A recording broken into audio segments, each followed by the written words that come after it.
Beautiful, windy Wednesday morning here in Maryland. Where are you guys all coming in from? Let me know. I appreciate when you all hop in and join me here. Yeah, crazy weather storms last night. Good morning, Karen. Um, I do want to talk about a few things today that I'm learning. And, I'm always trying to learn more about this thing called insulin resistance because it's so impactful in our lives. And I really want to help people. So a couple of things I want to talk about today are not the secrets, the success or the news that I have from the first week on Dr. Jones's program to help me get rid of the last bit of excess weight I have. I want to talk about some conversations I've had over the last few days where people are getting amazing results in places that I never expected. So hang out. We're going to talk about what insulin resistance is, why it's important. I don't like to talk about weight gain a lot or weight a lot, but we're going to talk about it a little bit this next week or so as I go through this new fasting program. The fasting program for me is not just about weight. It's about getting other factors in my body healthy. So we want to talk about all that. Let's start with insulin. And first of all, good morning, everybody. Thank you for joining in. Welcome in. And I want you to understand that this is supposed to be a conversation. So if you guys have questions, please ask them. More than happy to answer what I can.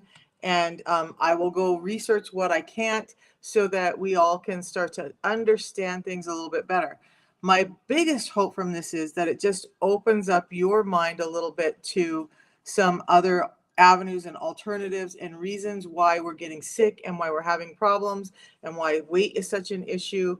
And then you can make your own decision from there. I'm not trying to force my opinions and information on anyone, just trying to open up some pathways here for people to understand. So I get this question all the time, and it's a fair question. So I'm just a normal woman, or a person like everyone else. I did work in medical clinics for a while. A long while. I worked with a doctor who we dealt specifically with hormones, but I'm going to tell you, she never dealt with this hormone, and insulin is a hormone. Most doctors don't deal with this hormone called insulin that's causing most of the problems. But bigger than that, my credentials are that I got sick. You see this list up here? Of course, I never had erectile dysfunction, but almost everything else on that list I suffered from. Almost everything on that list I got better from. Almost everything on that list I took care of when doctors were figuring out how to take care of me and how to make it better.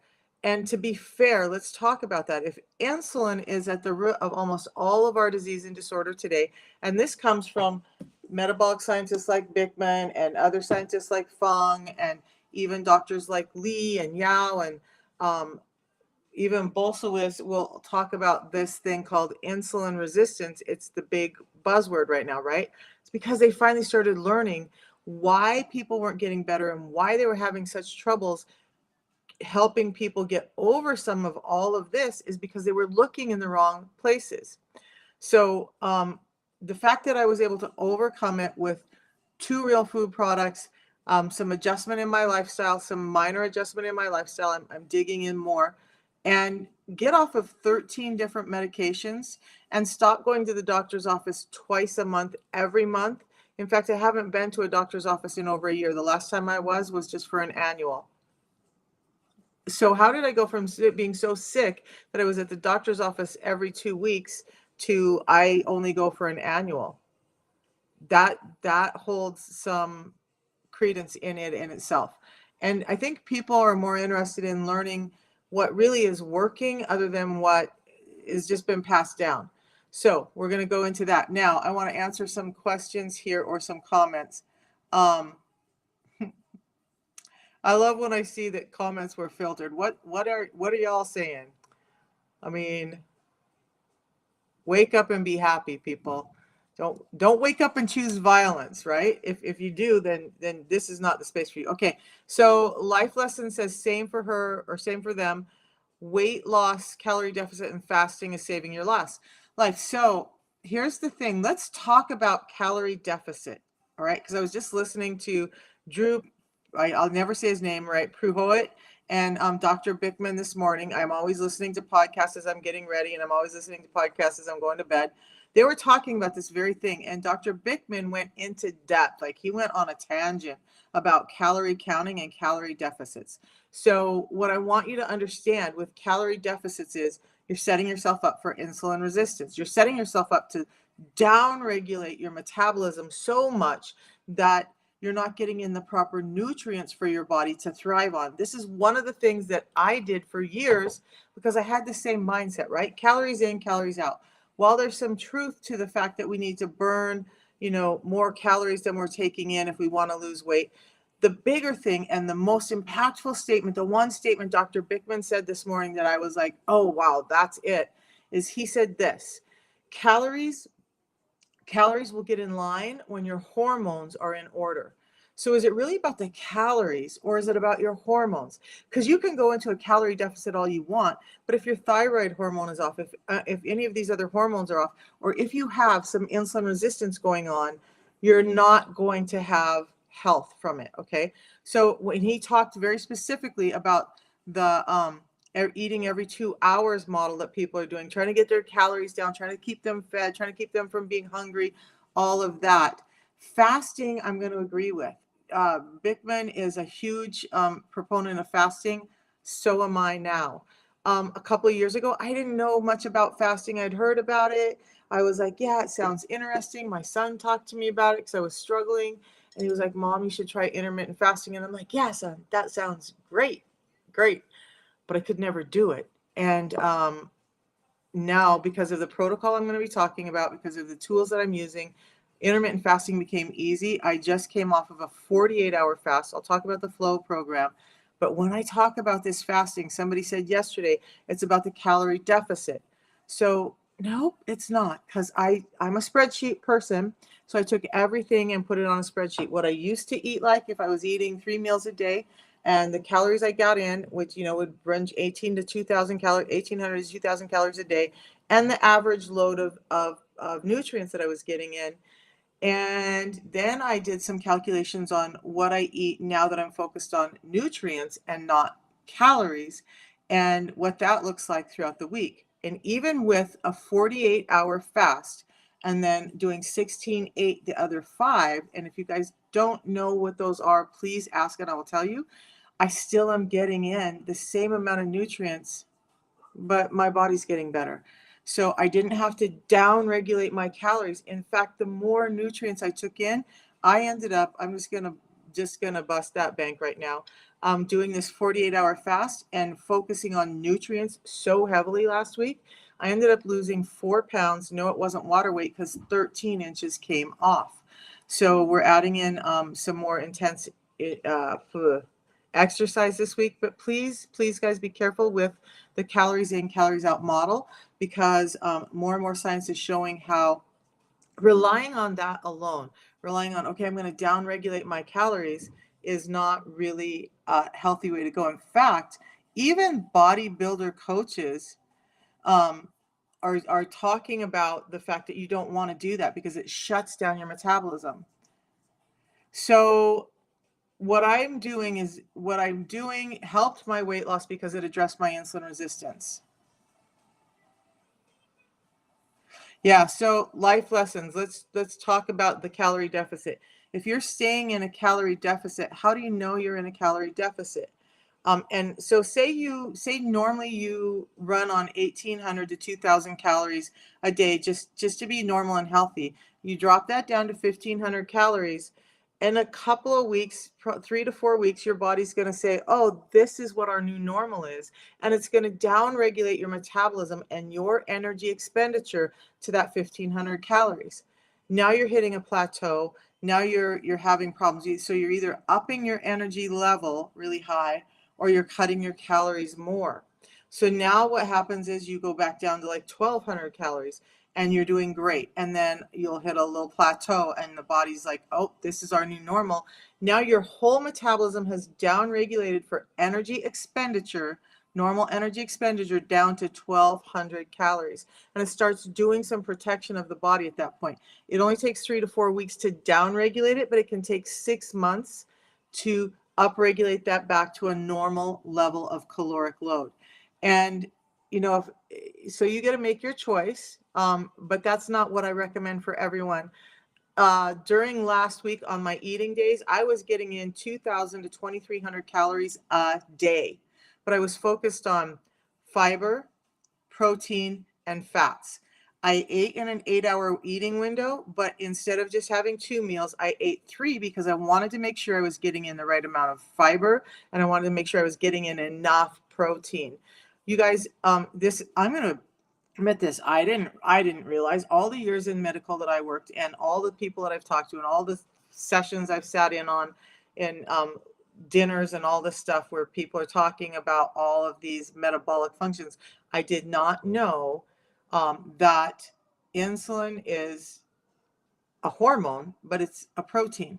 Makes more sense now why we've got to focus on protein. If we're trying to get our hormones working properly, we really got to give them that protein to eat. So I'm not talking about horrible amounts of protein, but I would like to get down to about 165 grams of, or 165 pounds in weight, which means I need about 165 grams of protein in a day. So if you're in, and I don't know how you're calculating your calorie deficit. Those are all issues that even Dr. Bickman brings up that are an issue for him. So I'm going to go over the protocol that I'm doing. It's actually in my profile. If you tap on that and go to the red lights, there's a link right under that. Good morning, Cynthia. Good morning, Janice. So yeah. So, and there's that too. So when we're talking about eating and eating disorders, there's mental issues, right? From depression. Now, understand that insulin is a big causer of depression when your insulin's out of whack.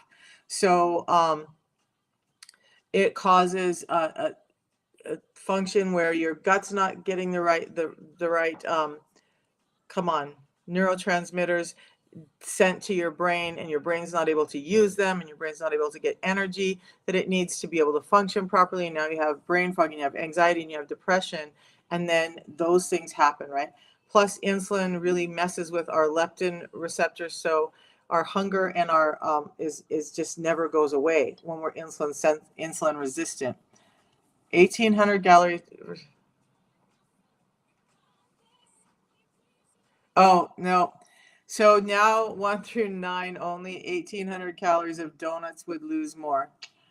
Wow. Nope, that's not anywhere what I said, and that's just inflammatory. So you're just pulling something out the side of your pocket and trying to cause. So let's talk about that. I said I was focused on nutrients, didn't I?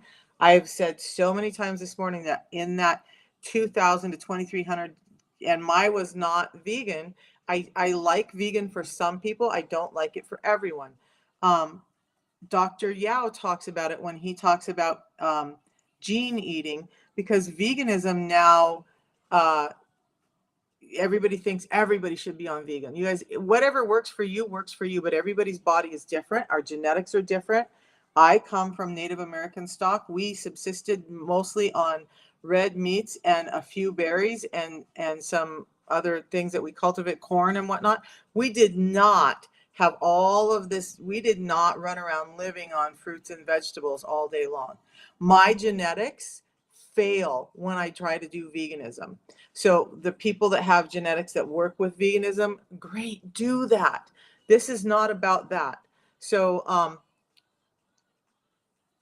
so your A1C, and are you on the system, Kiki? Are you on, because your A1C was 6.4, now 5.9. Are you on the protocol, or are you doing something else? I'd love to know.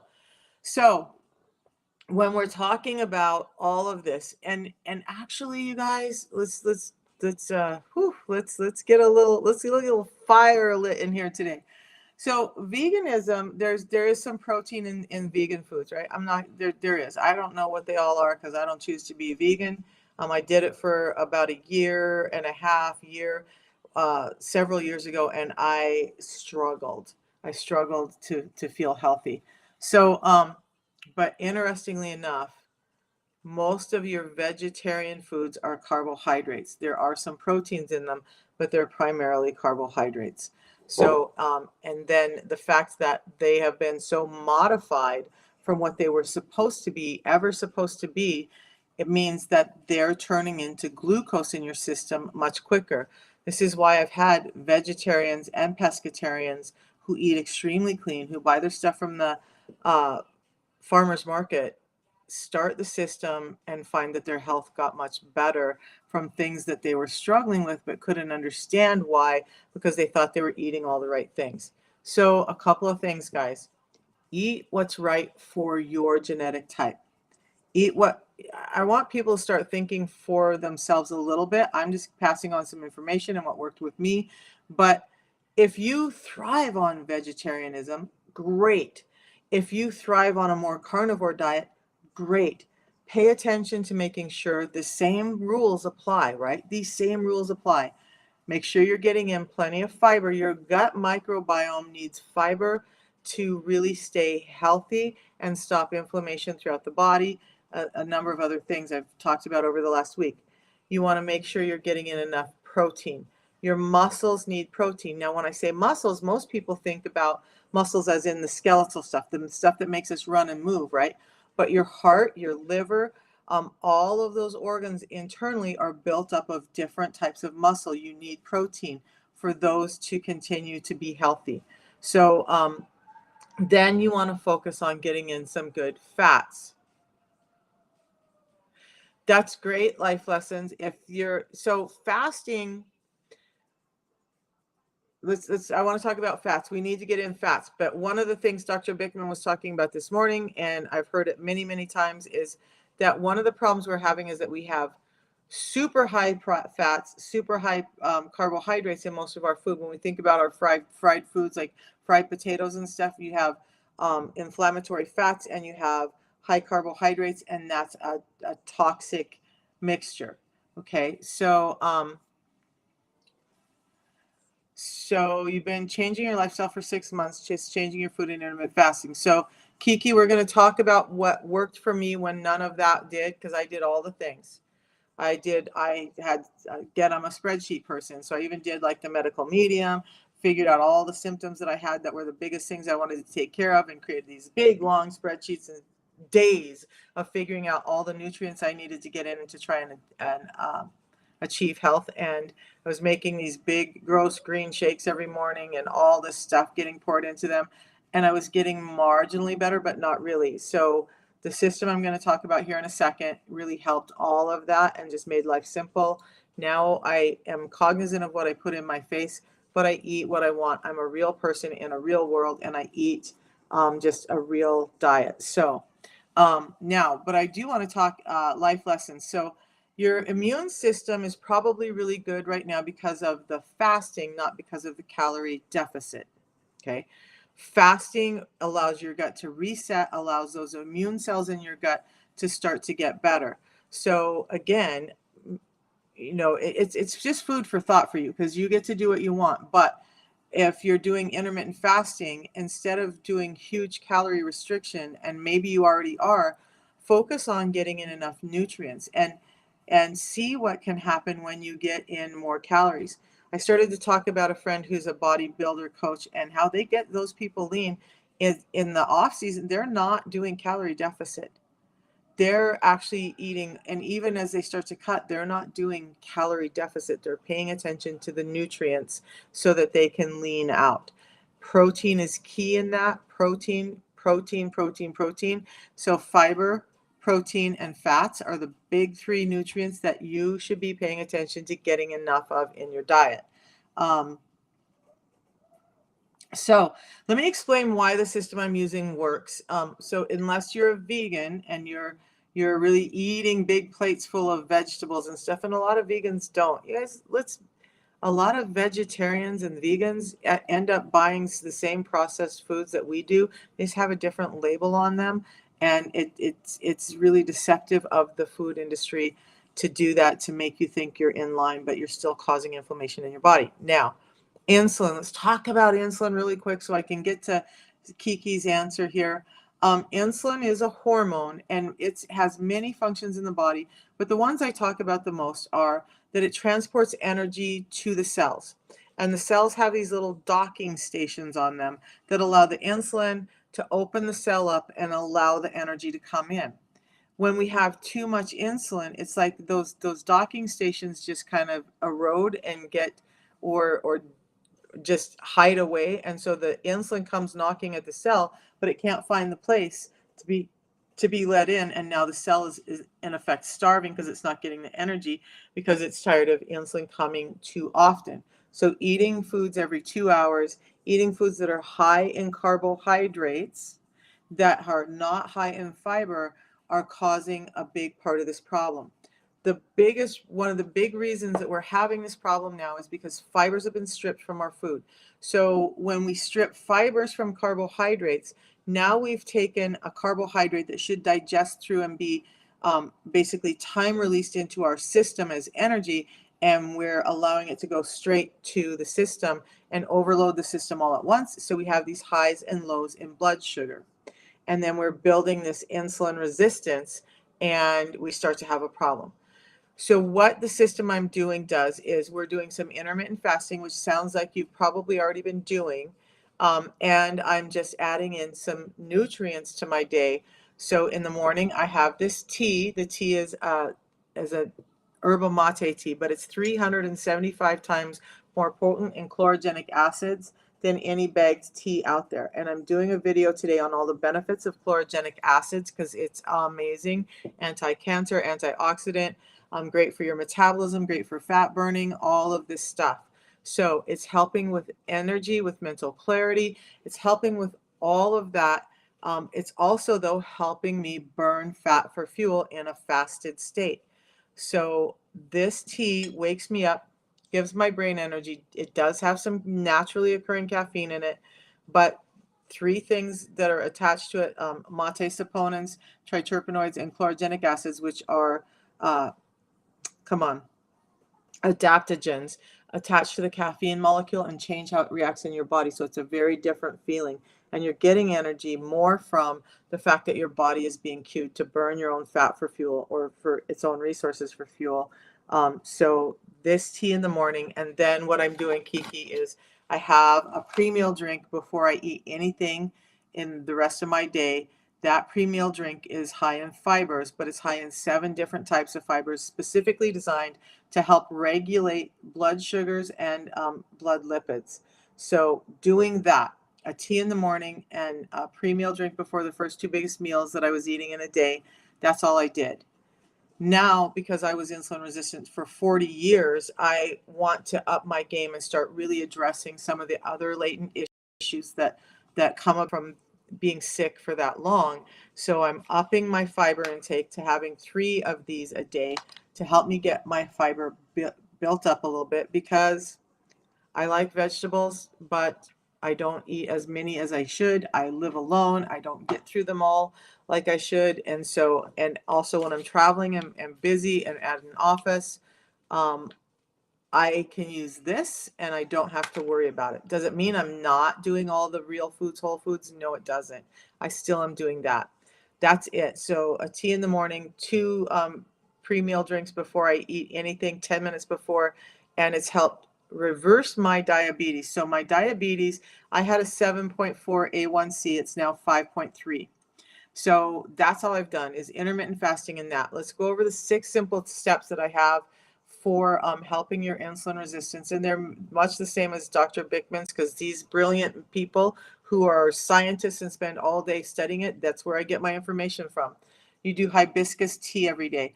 So there's a difference.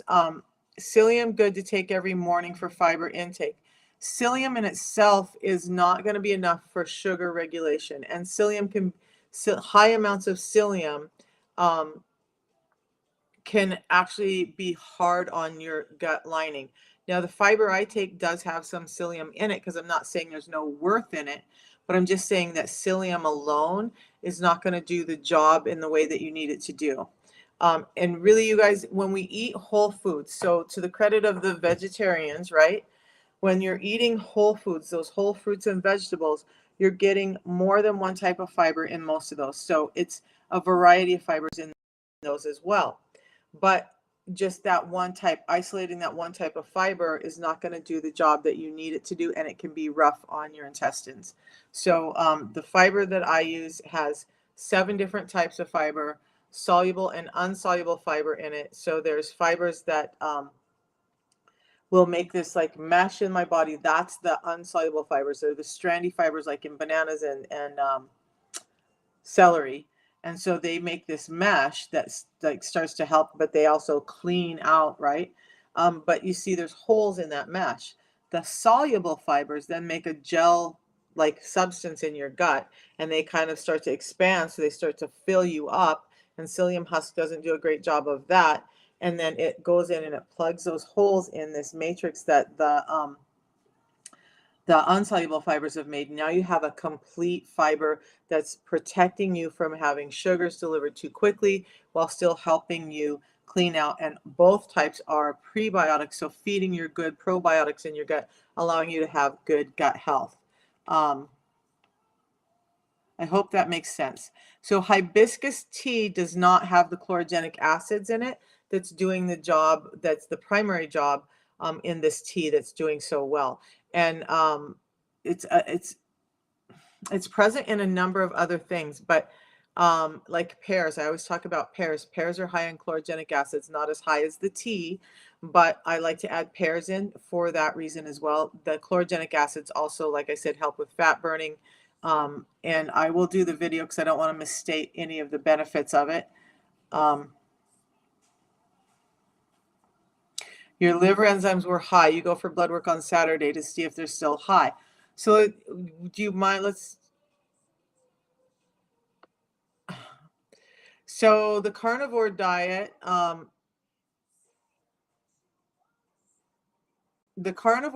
was just hearing Dr. Bickman and Drew Pruhoit talk about that. And the people who've been on carnivore diet for a long time, they're starting to talk about some of the things that are just not as going as well as they used to. So like if that's what you want to do, that's what you should do. If that's working for you, that's what you should do. But for the majority of us, we need those fibers in our gut. Those fibers are if you understand the gut microbiome, those fibers called prebiotics are what's feeding your probiotics that are giving you a good, healthy gut system. And without those prebiotics, and with the you know, like every time you have an injury or you have antibiotics or you take NSAIDs, you're damaging your gut microbiome. And so it doesn't ever come back as healthy. And if we're not taking care of it, feeding it and getting good probiotics back in and prebiotics back in, our gut just stays sick. So when we talk about why our guts are sick, it's more likely the overindulgence of sugar. And that could be, yes, I'm going to agree. There's a lot of fruits and vegetables that can be high in sugar too. But the system, I can't see your name, Helena. Yes, the system has done wonders. So again, it's helped me overcome all of this up above. And I don't have to worry about, you guys. I also want to talk about this. For the people who love carnivore diet, great. But if you're like, I'm a grandma and I'm out doing stuff with my grandson and we're out at events, and on the 26th, I go to a breakfast called pastries with grandparents or something. Do I like the fact that they're having pastries for breakfast? No. But am I going to make my grandson feel uncomfortable and be like, we can't touch those? No. I'm just going to have my pre-meal drink. I'm going to pay attention to that I'm getting in enough proteins before I go, have my obligatory pastry with him. But I'm going to focus on my grandson. But I'm also focusing on my health. So in day-to-day life, when we're out doing things, I don't have to worry about all of those things. I pay attention, but I don't have to be so restricted. And I don't want to live a life that's extremely restricted all the time. I want to enjoy every step of my life, both in my health and how I enjoy my life.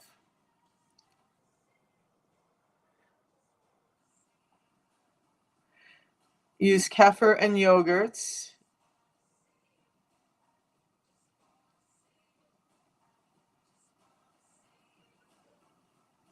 So, and Helena, right? I've actually considered carnivore diet, but yeah, there's just some fruits and vegetables and things that I like that I really miss, and I don't want to live my life that way. If I can be healthy and have, good nutrients in my system and build my health that way, that's what I want to do. So there are channels that talk about carnivore and there are channels that talk about veganism, and you guys, if that's what you're interested in, please feel free to go there. But what I'm talking about is a midline, like for every day, every person can do this, whether you're vegan or not, whether you eat Indian food or not, whether you eat Mexican food or not, whether whatever, you can do this. Like, yeah, this is a high caloric load, but those Chipotle bowls with black beans and tomato salsa, and always do double protein. Those are amazing. Would it be the end of my world to not have them? I don't have them that often anyway, but I want to be able to have those things when I want them, right? So I'm just taking care of my gut from the inside out, and it's just this system that's doing it. And Helena, is it Helena? Yeah, or Halima. Um, it has done wonders. So actually, I had somebody on the phone yesterday. I wanted to talk about a couple of things. So I had a woman call me because she's getting ready to go through a colonoscopy, and she was terrified of not having her pre-meal drink because it's done so much for her health. She was like, "Oh my gosh, I don't know if I want to go without it for a day." Sugar is worse for humanity than tobacco and alcohol. I'm going to agree with that. Mildly, yeah. So anyway, she was asking about that, and I told her no. Before a colonoscopy, you guys, you can do the tea. Don't do the fiber the day before a colonoscopy. Just let's say that.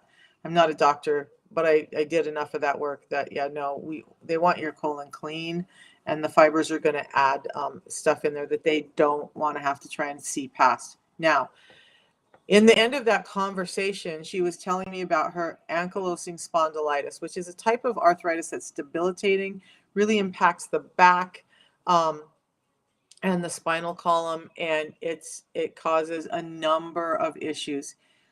She's been struggling with ankylosing spondylitis for years. Her doctors have been working on it for a long time. She's been on the system for about a year now. She went into her doctor. Her doctor said, "We can't explain it, but your ankylosing spondylitis is either in remission or it's just gone." And she said, "Misha, the only thing I've done is add the system in and follow your directions about, intermittent fasting and stuff." And she goes, "I will never, ever, ever go back to what I was doing before, understanding now this much about the food that we get in and how it's affecting our bodies." So that's crazy because I know a number of other people who have ankylosing spondylitis. And here's the thing: it has a 90-day money back guarantee. You guys, try it. If it reduces your insulin resistance, and as a benefit of that, you get weight loss, your PCOS goes away, your ankylosing spondylitis gets better, whatever those things look like. I'm not going to tell you that it does for you. I'm going to tell you that it has for many people. Would that be worth it to you? Yeah, it's huge. So I had rheumatoid and osteoarthritis. I'm not suffering from arthritis anymore. I was so bad I couldn't walk 2 years ago, 2.5 years ago, had a cane, a walker. I had disability plates. I just wouldn't go places because I was in pain. I was just in pain every second of the day, like getting up to move, even getting up to use the restroom or getting up to cook was so painful. It took all my mental faculty to get up and do that. I don't have that problem anymore. So the system alone has done that by just helping me get my gut healthy. So Carrie, if you don't have a gallbladder, guess what? I don't have a gallbladder. They took my gallbladder about 2 years ago. So let's do some real talk, okay? Because I'm not here to you know inflate anything. When I started the system, I was super sick, had a number of things going on, had no idea there was an issue with my gallbladder.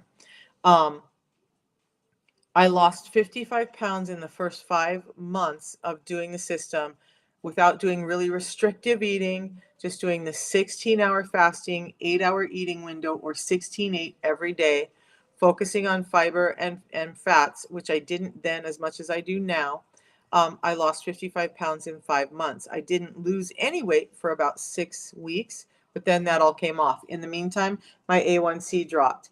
All of these other things happened that got my health back. Now, a few months after that, I had a severe gallstone attack that had me so septic that they said if I had waited 2 more hours to come to the hospital, I wouldn't be here today. And by that point, my gallbladder was so full of stones, they were like, we're just going to take it. So they took my gallbladder. And then I started about a year later having gastritis issues. And I realized that I was struggling to lose weight. That's part of why I'm working with Dr. Jones. So having your gallbladder removed, and they don't tell you all of this, it messes with your thyroid, which is the energy regulator in your body. It's your thermostat. So it messes with your thyroid. So now that thermostat isn't working properly and it's harder for you to lose weight. And for whatever reason, I'll have to go back and read the paper again, but there is a reason why it's harder for women who've lost their gallbladder to lose weight than people who haven't. So I'm doing a little different fasting now, and it's working, and really now focusing on my nutrients, and that's working. And I mean, I feel like my skin is looking better. Again, a number of things have happened that are just much better for me. So the system that I'm doing can work if you've had your gallbladder removed. But what I want you to understand is I talk mostly about insulin resistance and how everything links to insulin resistance. I'm just connecting the dots between the things that we are sick with and that they may be related to insulin resistance. Because guess what? If you could do this one simple thing and even have a hope of affecting that other thing, that would be better than having bags full of medications thrown at you and continuing to get sick. So when you have your gallbladder removed, it makes it more likely for you to be insulin resistant. Okay. Yeah, and you're diabetic too. So you may have had some insulin resistance. I don't know if you were diabetic before, but also with the gallbladder. One thing I want to talk about with the gallbladder, there are lots of things I want to talk about with the gallbladder, but if you've already lost your gallbladder, there's two different ways that it can build stones. And the one way I'm not going to talk about, it has nothing to do with insulin resistance, but insulin resistance and the overproduction of cholesterol and the paralyzing of muscles in the gut area cause your gallbladder to not be able to contract like it should. And so you start building stones, and then all of a sudden you end up having to have your gallbladder removed. But if your gallbladder, which is attached to the underside of your liver, is sick and has been removed, your liver was probably sick too. And if you're diabetic, it's probably that as well. So help doing this intermittent fasting. The products that I'm talking about, they help you with all of that. As you start to reverse the insulin resistance, your liver starts to clean up. I don't have I think the last time I had a gastritis attack, I can't remember, it was over the holidays, and my grandson wanted me to have a bowl of ice cream with him. And I had ice cream. I don't know what the deal is with that, but it made me so sick. So I don't do ice cream now.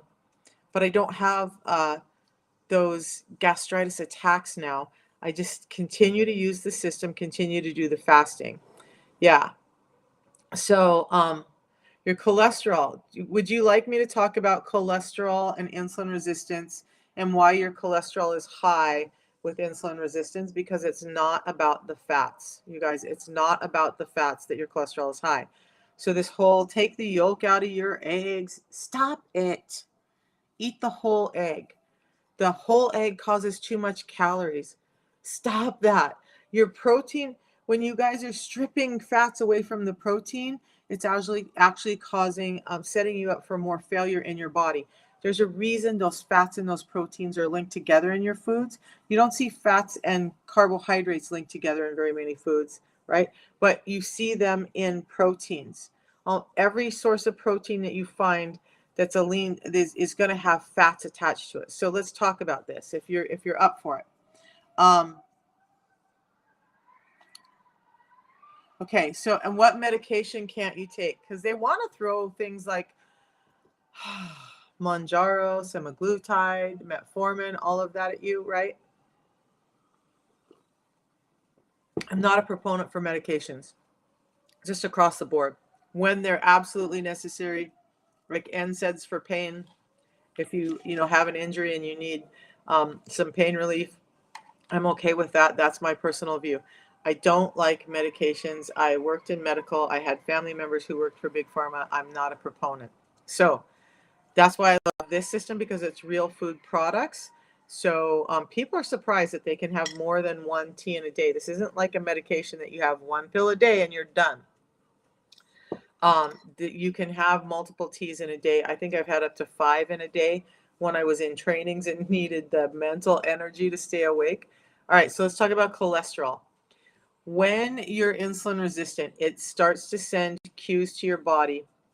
You have all this excess sugar, right? And it's sending cues to your body to create the excess insulin. The excess insulin is having some dysfunction going on in your body. But what it's doing is, in your LDL, the low density lipoprotein, which is creating that cholesterol problem, there's two types of it. There's a type A, which is a big buoyant type of LDL. So think about a beach ball. And there's type B, which is a small, really dense, heavy type of cholesterol or LDL. And so think of a golf ball.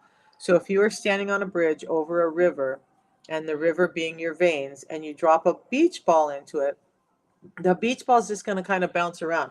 You're going to find that beach ball all the way down the river, unless it got dislodged in something else along the banks of the river, right? But it's just going to kind of bounce happily along and not really cause any distress or problem. But if you drop the golf ball in the river, it may bounce around for a minute, but then it's going to sink. And you drop enough of those golf balls in the river, and they're going to start to clog up that riverbed, and they're going to start to narrow it down. Okay. When we have insulin resistance, your body's being cued to create more of the type B LDL that's clogging up and causing these little dams in your arteries. So it's the sugar that's causing that cholesterol problem, not fats that's causing the cholesterol problem. But even with that, I want to quantify. So if you're doing seed oils, vegetable oils, those things, I'm going to talk about 2 vegetable oils that are healthy, and that's avocado oil and extra virgin olive oil, right? But the rest of them, they can cause some inflammation in the body that can cause your insulin to go up. Several weeks ago, a month ago, I did some videos on those oils and why they're inflammatory. So you can look through, and if I need to redo them, I can. But by the way, statin drugs are making insulin resistance worse. New science is showing how statin drugs are making that worse, and so they're really not helping the problem. If they're making your insulin resistance worse, what they're really doing is cueing your body to make more of those type B LDL, and that's not a good idea. The system that I'm doing helps you with your insulin resistance, and by helping you with your insulin resistance and getting that to you to be more insulin sensitive, then we can start to see effects in cholesterol. My cholesterol panel was out of control, and it's now all in normal range.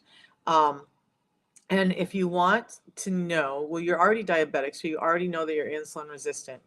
Does anybody else who's on this morning want to understand how to calculate for that? How to calculate, because there really isn't, they don't break down in your cholesterol panel.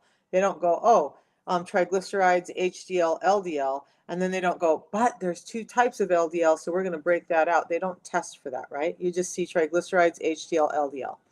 But if you want to have an idea of this, I'm going to talk about 3 things today. Whether you're having more of that type B LDL, if it will, all this calculation I'm going to give you also tells you your risk for heart problems, but it's also going to tell you your risk for insulin resistance.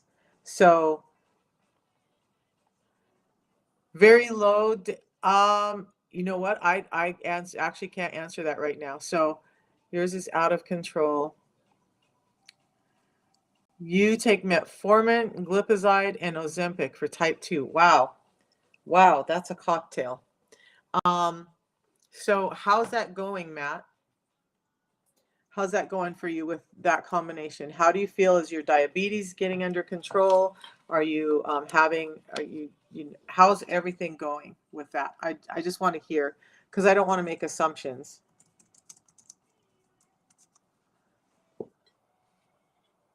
And one of the things I don't like with like Ozempic and those, metformin is probably the safest of those, but let's talk about the Ozempic.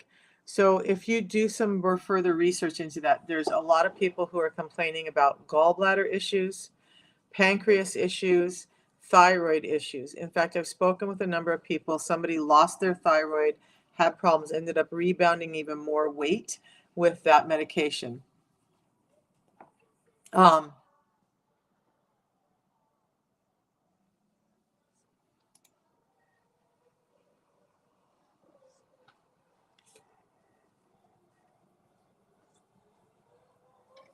okay, so just checking out some other questions here. So, and then VLDL is just it's a really bad type of cholesterol. It carries triglycerides. So it's also in that camp with LDL, and it's one that you want to keep low. Your HDL for most men and women should be above 40. I believe for men above, anyway, above 40 or 50 for you guys, and it should be, your triglycerides should be below 150. And then, so let's go over the calculation. Matt, if you want to tell me how you're doing with the Ozempic and stuff, let me know. But those are the reasons I don't like it, because it can be so damaging to the body, and it's not addressing the root cause. You guys, one of the things I want to understand is that if we address the root cause, we can get better.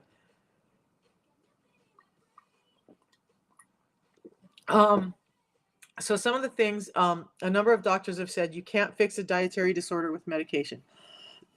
You're not deficient in a medication, makes you nauseous, and that's part of the action of the medication, is to make you nauseous so you won't eat as much. According to Dr. Bickman, that effect goes away in about 2 years, and then you're back to having a normal appetite. So if you haven't addressed the root of what caused you to get there in the first place, you're just, trying to like make you nauseous so you won't eat as much, and they're trying to have these actions in your body, and you're actually putting out more insulin in your body. That's why there's pancreatitis with Ozempic, because it's causing you to cue your pancreas to create even more insulin. A number of issues. So the nausea is one of the factors of Ozempic, that people are using it for weight loss because they just don't want to eat because they're nauseous. But what if instead you could eat a full meal? I'll tell you guys what I'm going to have today, because, well, today's an ease day. But I'll tell you what I had last night after my 48-hour fast, and what I eat like every day. I don't have to worry about all that. I don't have to restrict. I don't have to go hungry all day. I don't have to feel nauseous that I don't want to eat. So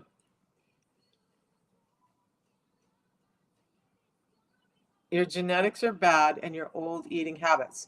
Live in North Carolina. Yeah, I know. So look, Carrie, I'm Native American. Let me tell you, I don't know how it is in your community, but every time we went to visit family, I don't care what time of day it was, they cooked for you. And if you didn't eat that food, you were offending them, right? And those foods were not always the healthiest foods in this modern time. So yeah, and then I had a mother who was like, donuts and orange juice are a good breakfast. Yeah, carbs and more sugar and more sugar. So I grew up in a really defunct dietary system as well, or dietary family. Genetics do play a role.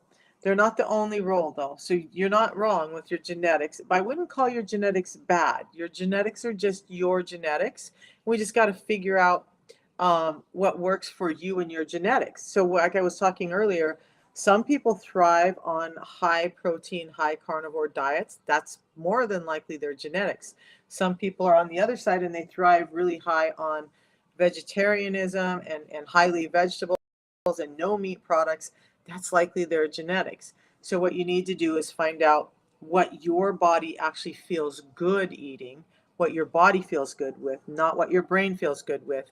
And then don't restrict. Eat the things that are good for your body and stop all this, oh, I got to get down to 500 calories or 1200 calories a day. You're destroying your metabolism when you do that. Um, yeah. Yeah.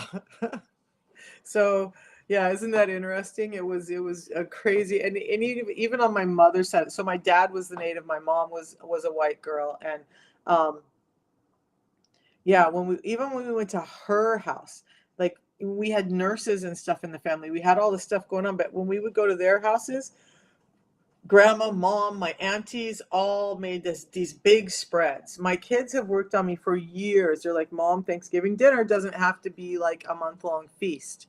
So we've pared down our Thanksgiving dinners. It was a little angsty for me at first, but we've got it down to our favorite foods, and so we don't have all that excess stuff. But man, holidays at my family's house were just like these huge spreads of everything you could have. But I also think part of that comes from being, them going through the depression, and having that much food is a sign of success and wealth, I think, in the mindset of many of them, because they went through so many years they didn't even have it. So when they were able to like put out all this amazing food for their family, it was caring and it was success and it was wealth for them. But we're not there anymore, right? So we need to learn better than that. Um, okay, so Carrie, let's get back to your question.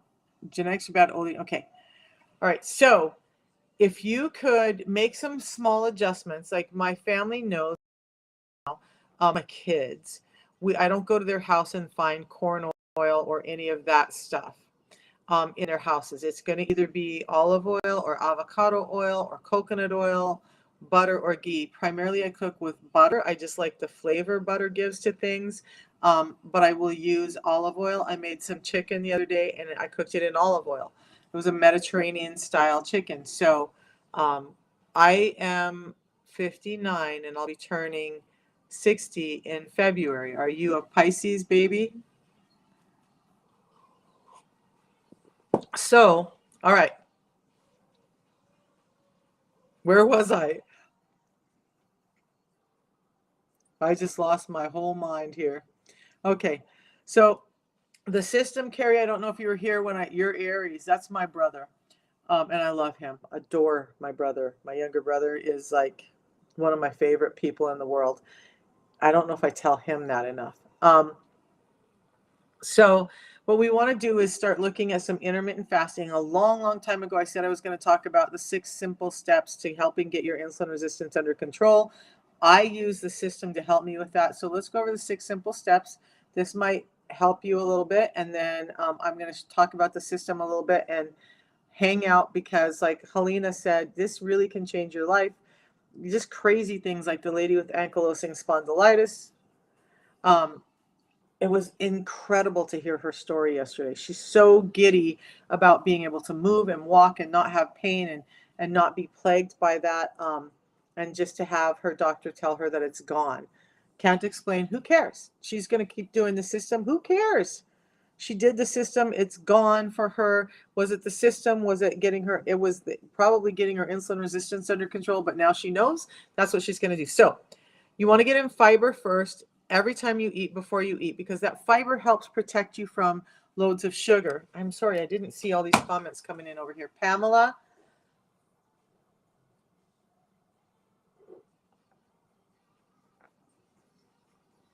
Okay, so I'm going to go over these 6 steps, and then Pamela, I want to address your comments because I didn't see them. I am so sorry. So fiber first before you eat, every time you eat. Most of us need to get in at least 30 grams of fiber. We are not getting in that amount of fiber. You would have to eat like 2 to 3 full heads of broccoli, full, like broccoli stems, to get that amount of fiber or even come close in a sitting. So I just use the supplement that I take to help me get in the fiber. Do I still eat vegetables? Yes. Then you want to prioritize protein. Then you want to fill up with fats. Now, then you want to limit your carbs. Interestingly enough, fiber and carbs are the same thing. Fiber is just a non-digestible carbohydrate. So to make sure I'm not getting in all the other stuff and making sure I'm getting in the right kinds of fiber, I do supplement.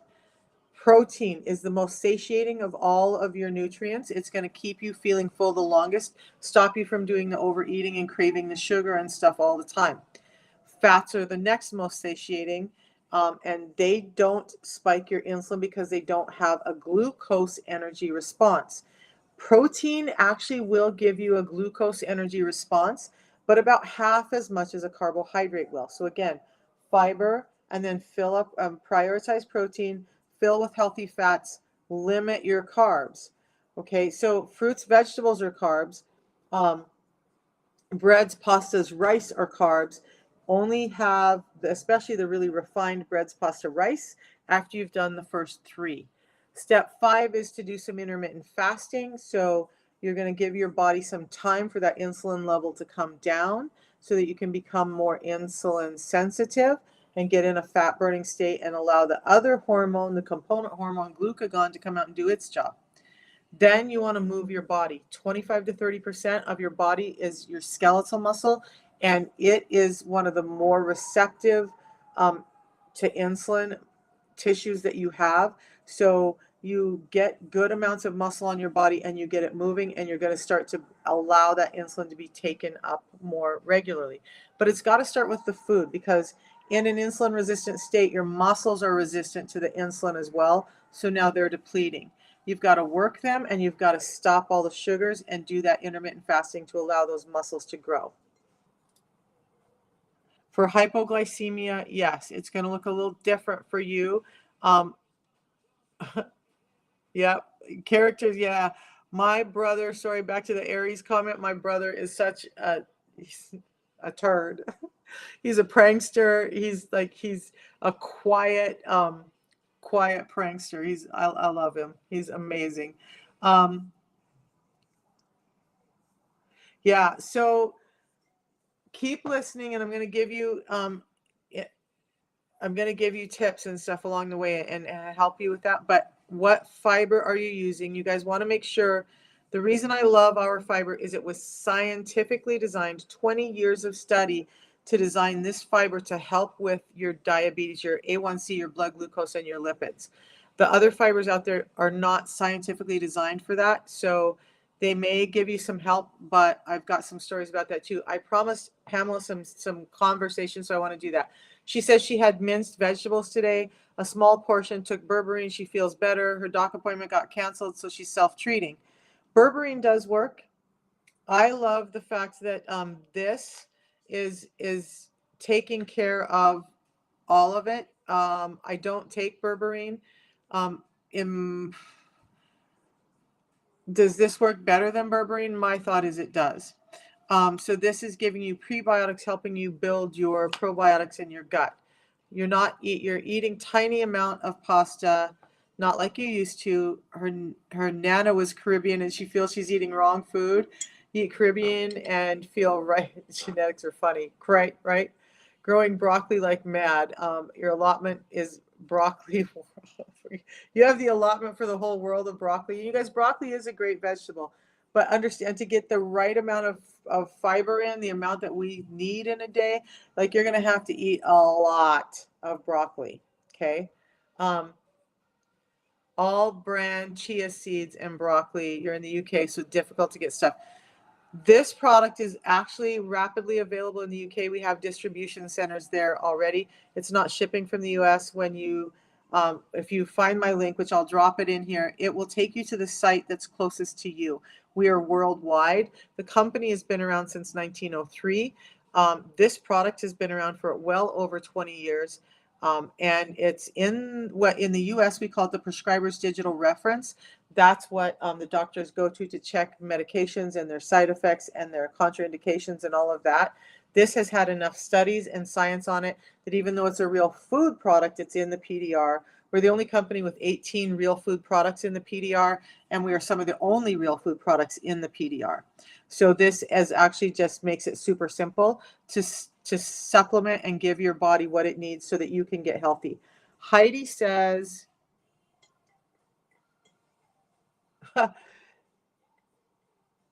would provide 30 grams of fiber in a smaller portion. Heidi, if you listen to people, metabolic scientists, and a lot of nutritionists who talk about this now, a smaller portion of your fruits and vegetables are not giving us the fiber they used to because they've been modified.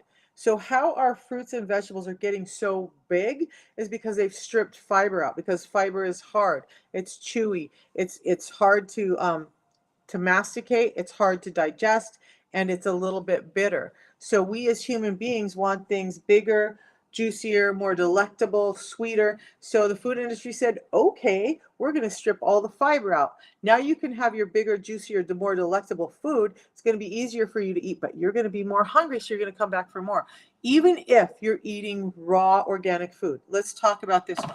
Peaches, I'm almost 60, right? Peaches used to be about the size of this, hard, crunchy, a little bit bitter. They were never my favorite fruit because they were hard, crunchy, and a little bit bitter for the sweet. Peaches are now the size of my fist because they stripped the fiber out and they pumped up the glucose level in them. So in that peach, are you getting the same amount of fiber as you would of an heirloom one? No. And most of us can't do that. And the stuff that's in the store is not heirloom foods. You're not growing it. You don't know that Monsanto or whoever hasn't modified this food to bejesus so that it doesn't have all those in it, so that you can get this huge grapefruit or this huge orange or this huge potato in the market that's really full of sugars and low in fiber. So I agree with eating whole foods, but it's not the end all be all in today's modern food environment. So that's where I supplement some fiber.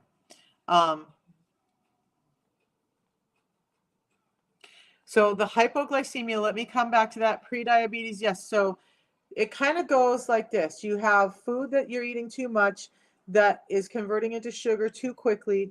Then you start to have excess insulin. Long-term or chronic excess insulin turns into insulin resistance. Then the insulin resistance at some point, depending on your genetics and your body and everything that you're doing, will become pre-diabetes, and then it will become diabetes. So it's all in this one big chain, okay? So if you're pre-diabetic, you're already insulin resistant. If you're diabetic, you're insulin resistant. All right? So that's what happened. It just exacerbated into something bigger and worse along the way. They have destroyed our food. And now they're talking about printing our food. Our bodies already, and so many doctors and nutritionists that I've listened to in this last year talk about the fact that our foods have been modified. Our organic foods have been modified so much that our bodies, many of us, just don't know what to do with them because these components, enzymes, fibers, proteins, have been stripped from them so that we can have these big, bold foods that we all seem to think, when you go to the grocery store, do you look for the small apple or do you look for the big one? The small apple, if it's ripe, is probably more full of fiber than that great big one.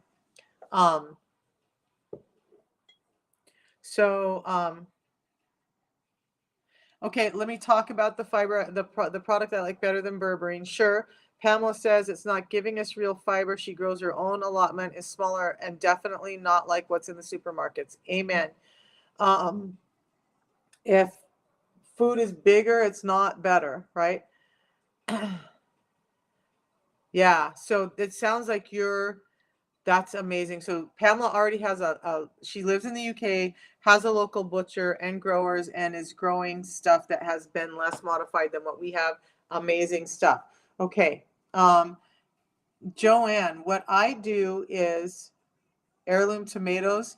They're darker, they're denser, they're amazing, aren't they? They have so much more flavor. She says she loves heirloom tomatoes.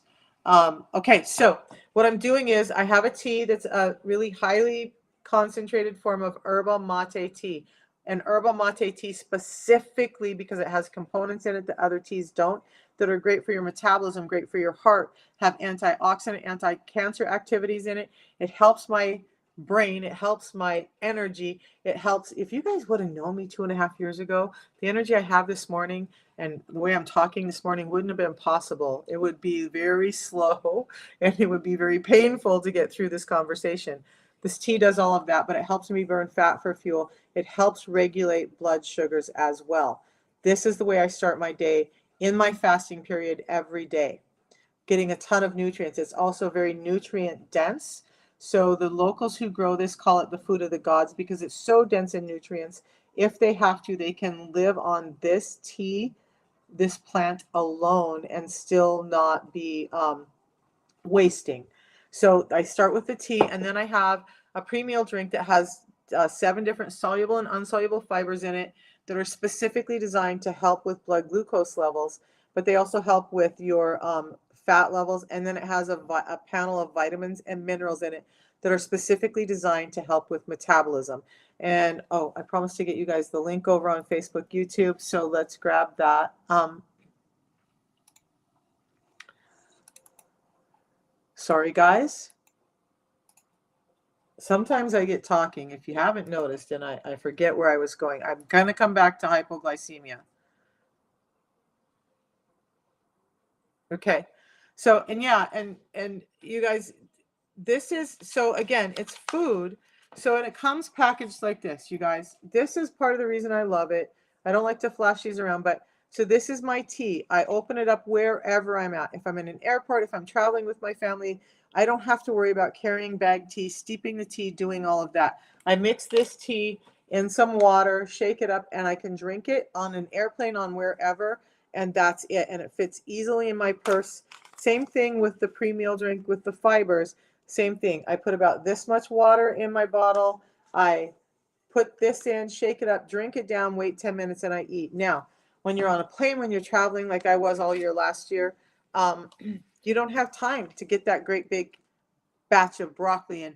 And trust me, when you're in airports and on our airplanes, I was in almost a day and a half in airports and airplanes. Where was I going to find all that fiber? I wasn't.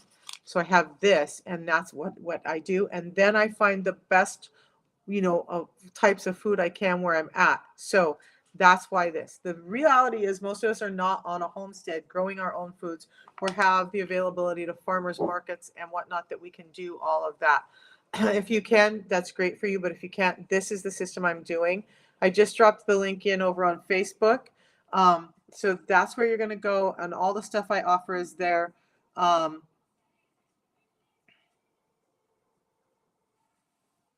Oh, thank you, Carrie. But you know what? Let me see if I can find a picture for everybody to show you what I looked like 2.5 years ago. Hopefully, you can see the difference, and it's not just me that sees the difference in this.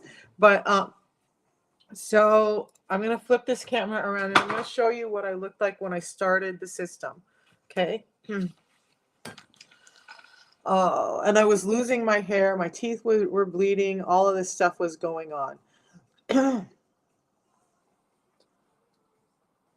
So let's turn this around. I've been talking so much, my throat's like not liking me today. So this was me when I started the system. Why is my camera off? There we are. Okay. So 2.5 years, this is the difference. This was me when I started the system, and today 2.5 years on the system. So that difference, and I don't know if you can tell by that photo, but my skin was having issues. It was much more flat. Just I had arthritis pain. I had sleep apnea. I had severe IBS. I had leg cramps that woke me up screaming in pain every morning. So many things that were going on, and yeah, thank you. Trust me, there's days when I'm over fatigued. I feel like I definitely look my age. So there's that. So that's the difference that's happened to me. By the way, my eyesight, those readers were at 3. These are at 1.75. So in 2.5 years, I reversed almost 10 years of damage in my eyesight. Yeah. So, and so you can reverse age, anti-age. I do a lot of things. Like I try to be mindful. I didn't get enough sleep last night, so I'm a little fatigued this morning. And I woke up this morning like, oh my gosh, this is, and guys, lack of sleep and that kind of fatigue is horrible for your insulin resistance as well.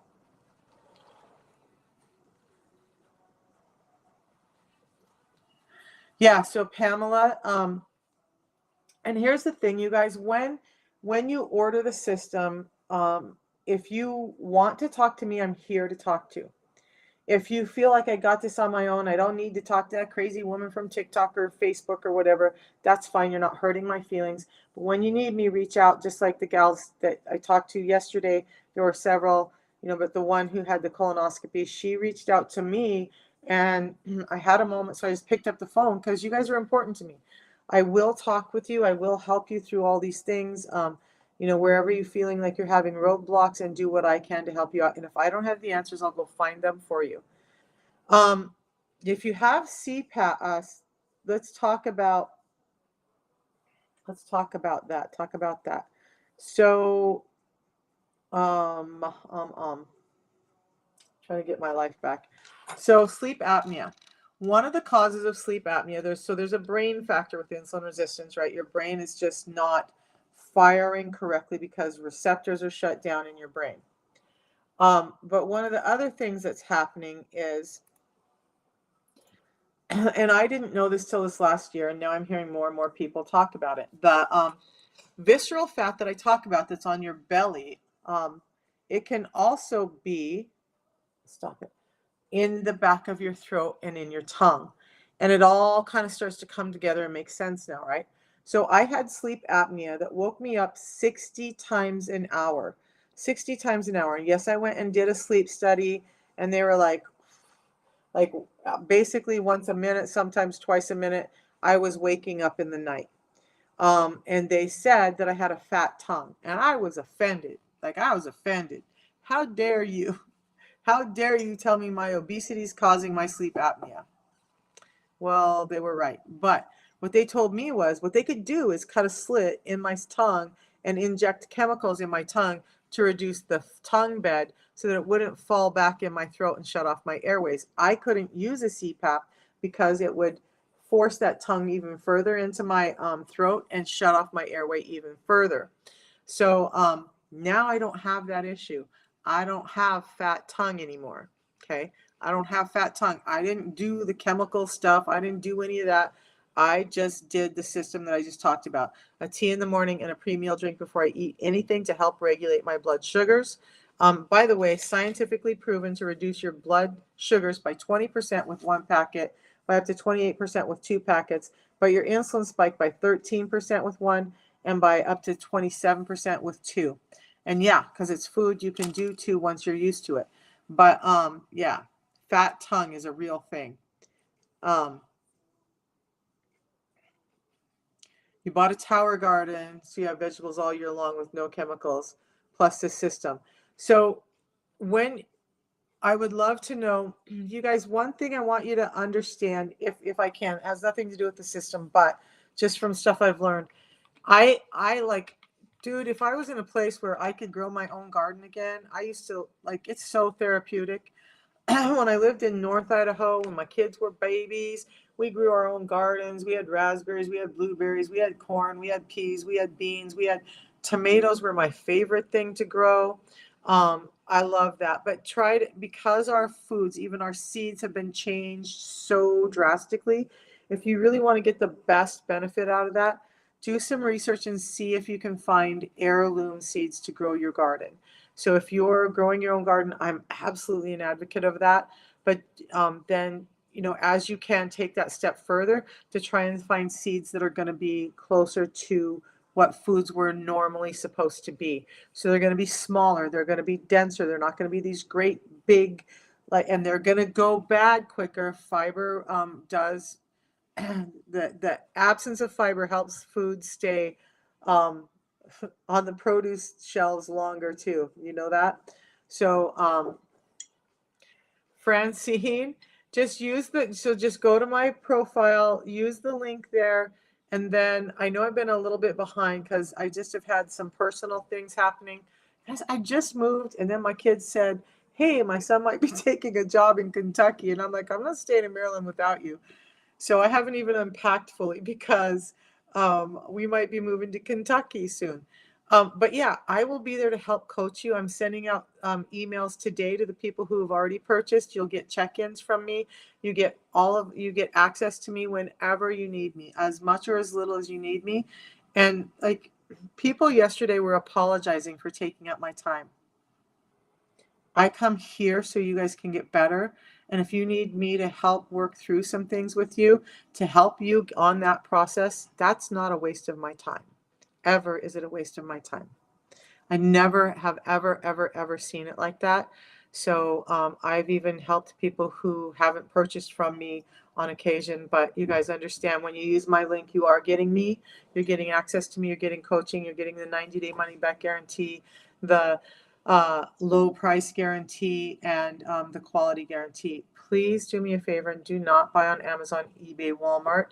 Um, so it's $5 a day here in the US. I think it's a little more expensive in the UK, but if you look up at the link, you can go to the page and see the prices there. They will drop once you fill out your information to become a member. A member just means that you're associated with me and you're getting better pricing. You're not paying anything to be a member. There's no anything like that, but you just get a better pricing. So the first pricing you see, for us, it's like a $50 difference between the retail pricing and the member pricing. So use that link and see what it is, because I'm not up to date with the UK prices, but it's about $5 a day. So for me, that's pretty easy. I was really concerned about it at first because I was on a tight budget, single grandma, trying to live her life doing, trying to survive in this world. And it was scary to think about spending $5 a day on something. But I was at the point, for me, my health was so bad that I was just like, I got to do something. And so I did. Um, and I will never go back. And just like the people who called me yesterday were like, I would have never thought I'd be here, but I will never, ever go without this again, because it's changed their health so much. This is not just oh, this is some hype thing. It actually is changing people's lives. Girls who were told they would never have kids because they have PCOS get their insulin resistance under control. Many of them now have children. Guys with erectile dysfunction are overcoming that. Numbers of us who've had sleep apnea have overcome that. Hashimoto's, menopause, all of arthritis. I have a knee that was supposed to get replaced in 2022, so a year and a half ago, almost 2 years ago now. And it doesn't have to be replaced now because the meniscus in there actually regenerated. So my meniscus in that knee was uneven. One side was marginally normal, and the other side was almost gone, almost bone to bone. I've had hey, Jamie. I've had 3 joint replacements, so 2 hips and 1 knee. But on the system, those joints are never going to be the same, right? But the last knee that was popping, clipping, clicking, slipping out of joint was I was being told I had to get it replaced before that leg got as bad as the other. It now has normal meniscal space, both sides, normal synovial fluid measurements in it, and it doesn't pop, it doesn't click, it doesn't hurt. I can kneel, I can go up and down stairs, all of that. You guys, taking your insulin resistance seriously, and this whole thing that we're doing with our eating can change everything in your life. So scientists are saying that everything that we suffer from that's lifestyle related links to insulin resistance. That's why I talk about it, because I want you guys to understand this is not a weight loss program. Although I'm talking a lot about weight loss right now, it is not a weight loss program. This is about getting your A1C, your blood glucose, your insulin levels down so that your body can thrive like it's supposed to. And Pamela, if you do get it, I will love to see your name on my list and start talking with you. And you guys, I do enjoy being on the phone with all y'all and learning about you and your particular health concerns and working through how we can get this better. So again, I'm not a doctor. I'm not a scientist. I did work in medical. I did work with a lot of these things before, but we didn't understand insulin resistance. I sat in on so many educational meetings about weight and hormones and all that. Nobody ever talked about insulin resistance. They're talking about it now. So, all right. I am going to go start making some of those calls, get some of those emails and texts out. I was sending out emails myself, you guys. I don't want to keep saying that I'm sending out emails because the company has been doing such a great job of sending emails out to inform you guys. Please look for emails from the company, and I will keep up with the texts and the communication in that way. And I look forward to talking to you. We'll be back live tomorrow morning. Thanks, you guys, for hanging out with me for an hour and a half now and asking questions. I love when you guys ask questions and give input because I don't want to just sit here and talk. I love when you guys get the answers you need. And Helena, I appreciate your contribution in this live so very much. Thank you. You've been a blessing this morning. And yeah, everybody have a blessed day. Again, we'll talk some more tomorrow if anybody wants to know about the FlOA protocol that I'm doing. You guys, I will say the one place Dr. Jones and I differ is he does use some of the GLP-1 drugs. I don't like them, but he does have a program utilizing just the Feel Great system and the fasting protocol that he does. And that's what I'm doing. So already focusing on a 48-hour fast once a week. And I'm not doing OMAD any day. I'm actually so stuffed during the rest of the week because I'm nutrient focused. So I'm really focusing on getting in my fiber and my protein. I think in one day I had like 50 grams of fiber in that day, which is phenomenal. That's where we should be every day. Did I do it all by the supplement I do? No. I did 3 of those. That gave me about 15 grams of the fiber. But understand that the other 35 grams of fiber came because I was focused on getting good nutrients in. And I can share that with you guys later if you want to, tomorrow, whatever. But have a great day, and we'll talk tomorrow morning. Bring me your questions. Hey, Ro, how are you doing? It's been a while, I think, since I've seen you. All right, I'm just hopping off, guys. I've got a lot of work to do. I am working on the cookbook. I opened it up to get it ready to send and realized I didn't have the nutritional panel completed on some, so I'm frantically working through getting those nutritional panels up in the cookbook for you guys. And then I'm really, and I didn't have pictures of some of the stuff that I put in there. So I'm promise I'm working on it. And God, I hope I never take this long to get something done again. Okay, we'll talk to you all in the morning. Oh, Ro just messaged me. It's going to be an ebook, and I'll send it to you if you just message me, okay? Francine, and yeah, everybody who's on the system with me that's on it on subscription gets a free copy of the ebook, okay? So the ebook is really simple. It talks about, by the way, I am having a good time today. I really don't want to get off. I keep telling myself I need to, but I don't want to.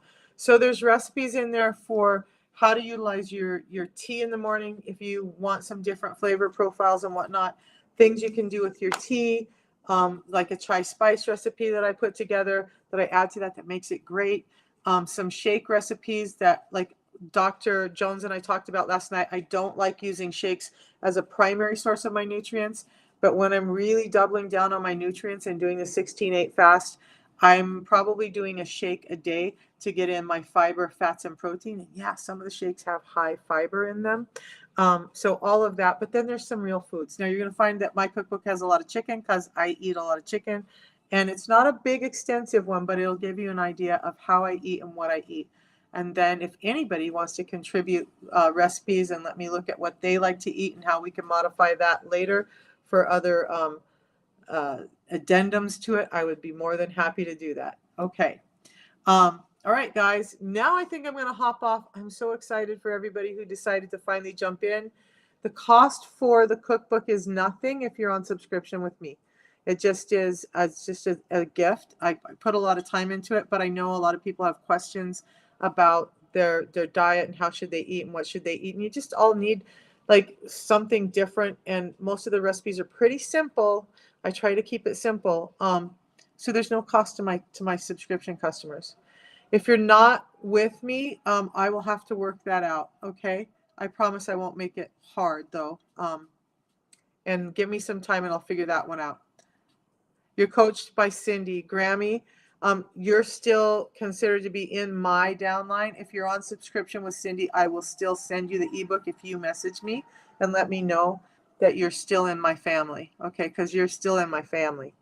So, all right, guys, we'll see you in the morning. And I appreciate every one of you guys so, so much. All the comments, all the support, all the success really makes my heart expand, and I appreciate it. So we'll see you in the morning. Bye, guys. Thank you all for hanging out with me this morning.